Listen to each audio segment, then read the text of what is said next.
Mahuva marketing યાર્ડમાં ઘઉં ટુકડાના 2663 કટ્ટાનો આજે વેચાણ કરવામાં આવ્યું। 606 રૂપિયા સુધી ભાવ રહ્યા।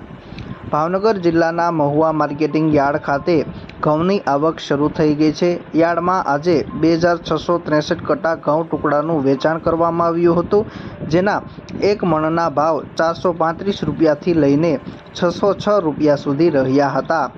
ગઈકાલની સરખામણીએ ઘઉં ટુકડાના ભાવમાં પ્રતિ મણે 12 રૂપિયાનો વધારો નોંધાયો છે। આ સાથે જ આજે બાજરીની પણ 80 કટ્ટાની આવક નોંધાઈ હતી। તેના ભાવ 421 રૂપિયાથી લઈને 635 રૂપિયા સુધી રહ્યા હતા। ભાવનગર જિલ્લાના મહુવા માર્કેટિંગ યાર્ડમાં છેલ્લા ઘણા સમયથી લાલ તેમજ સફેદ ડુંગળીની પણ આવક નોંધાઈ રહી છે। યાર્ડમાં આજે થયેલ હરાજીમાં ડુંગળી લાલ દેશીના પ્રતિ મણે ભાવ 100 રૂપિયાથી લઈને 346 રૂપિયા સુધી રહ્યા હતા। ગઈકાલની સરખામણીએ તેના ભાવમાં 82 રૂપિયાનો ઘટાડો નોંધાયો, જ્યારે ડુંગળી ગુલાબી માઇક્રોના ભાવ 172 રૂપિયાથી લઈને 357 રૂપિયા સુધી રહ્યો હતો। તેના ભાવમાં ગઈકાલની સરખામણીએ 97 રૂપિયાનો ઘટાડો નોંધાયો છે। આજે 25,000 કટ્ટા લાલ ડુંગળીનું વેચાણ કરવામાં આવ્યું હતું।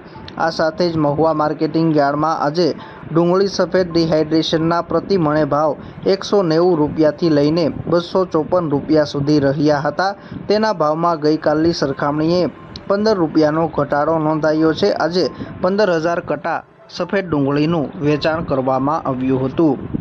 આ સાથે જ આજે સફેદ તલના ભાવ 1,300 રૂપિયાથી લઈને 1,905 રૂપિયા સુધી રહ્યો હતો। તેના ભાવમાં ગઈકાલની સરખામણીએ 470 રૂપિયાનો વધારો નોંધાયો છે, જ્યારે આજે તલ પૂરબિયાની પણ આવક નોંધાઈ હતી। તેના ભાવ 2,260 રૂપિયાથી લઈને 2,300 રૂપિયા સુધી રહ્યો હતો। આજે 14 કટ્ટા તલનું વેચાણ કરવામાં આવ્યું હતું। આ સાથે જ આજે ચણા દેશીના ભાવ 1,084 રૂપિયાથી લઈને 1,244 રૂપિયા સુધી રહ્યા હતા। તેના ભાવમાં ગઈકાલની સરખામણીએ 58 રૂપિયાનો ઘટાડો નોંધાયો, જ્યારે ચણા નંબર 3નો ભાવ પ્રતિ મણે 770 રૂપિયાથી લઈને 1,045 રૂપિયા સુધી રહ્યો હતો। આજે 2,749 કટ્ટા ચણાનું વેચાણ કરવામાં આવ્યું હતું। માર્કેટિંગ યાર્ડમાં આજે મગફળીની 1,583 ગુણીનું વેચાણ કરવામાં આવ્યું હતું। મગફળી 32ના ભાવ પ્રતિ મણે 970 રૂપિયાથી લઈને 1,061 રૂપિયા સુધી રહ્યા હતા, જ્યારે મગફળી G20ના ભાવ 1,030 રૂપિયાથી લઈને 1,070 રૂપિયા સુધી રહ્યા હતા। જ્યારે આજે નારિયેળના 49,011 નંગનું વેચાણ કરવામાં આવ્યું હતું, જેના ભાવ 351 રૂપિયાથી લઈને 2,626 રૂપિયા સુધી રહ્યા હતા। તેના ભાવમાં ગઈકાલની સરખામણીએ પ્રતિ મણે 26 રૂપિયાનો વધારો નોંધાયો।